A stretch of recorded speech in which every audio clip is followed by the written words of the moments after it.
सभी को सादर जय जिनेन्द्र।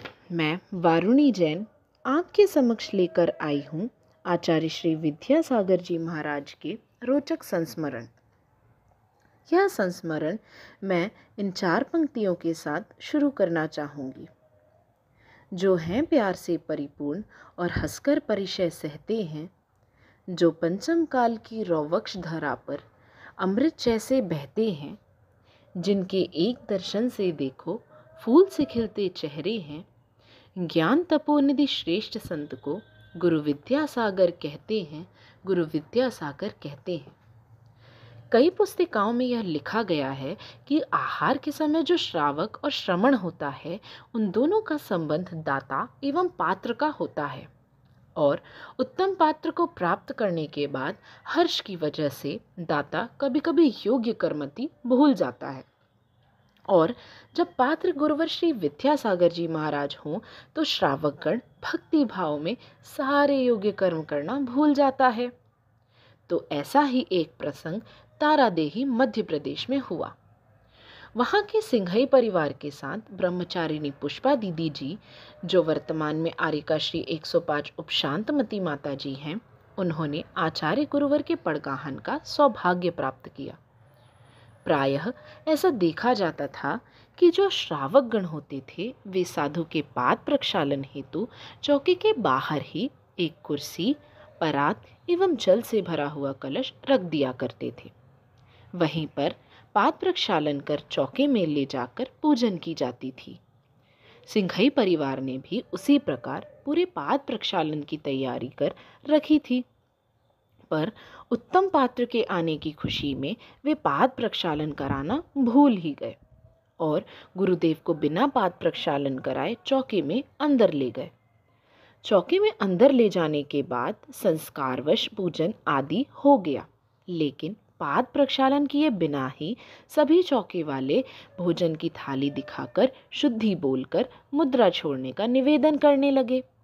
परंतु किसी के दिमाग में यह आया ही नहीं कि गुरुवर का पाद प्रक्षालन तो हुआ ही नहीं है।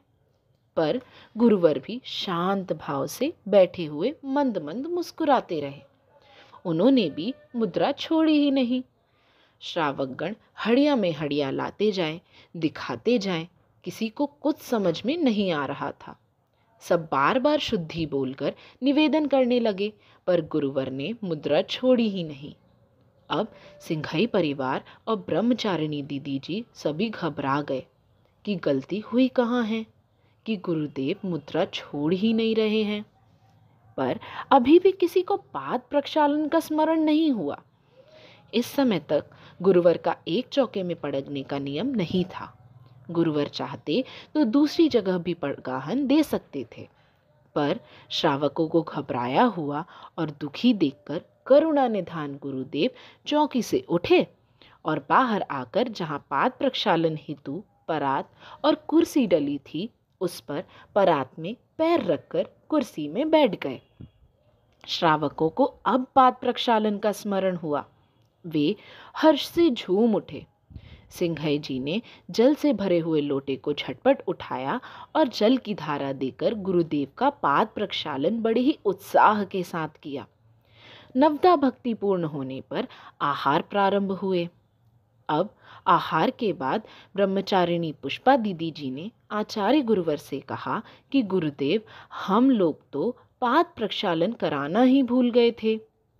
तब आचार्य गुरुवर बोले कि श्रावकों ने पाद प्रक्षालन की व्यवस्था बाहर बनाई थी, इसलिए शायद ध्यान नहीं गया होगा। गुरुवर ने बोला कि जरा जरा सी बातों पर लौटना अच्छी बात नहीं है। दाता भक्ति भाव पूर्वक पात्र की प्रतीक्षा करता है। इस पर घर आया हुआ पात्र लौट जाए तो उनके दुख का तो अनुमान भी नहीं लगाया जा सकता। इसीलिए भावों का ध्यान रखना भी उतना ही आवश्यक है। बस इतना ध्यान रखना है कि आगम के विरुद्ध कोई भी कार्य नहीं होना चाहिए। धन्य है गुरुवर की सहजता। वह चौके में उपकारी बनकर नहीं जाते, वे तो पात्र बनकर दाता की खोज करते हैं।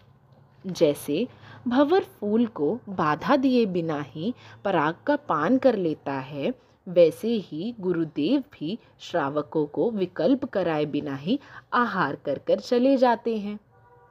आगम में श्रमण की इस वृत्ति को भ्रामरी वृत्ति कहा जाता है। ऐसे ही करुणामयी ज्ञान के दाता संत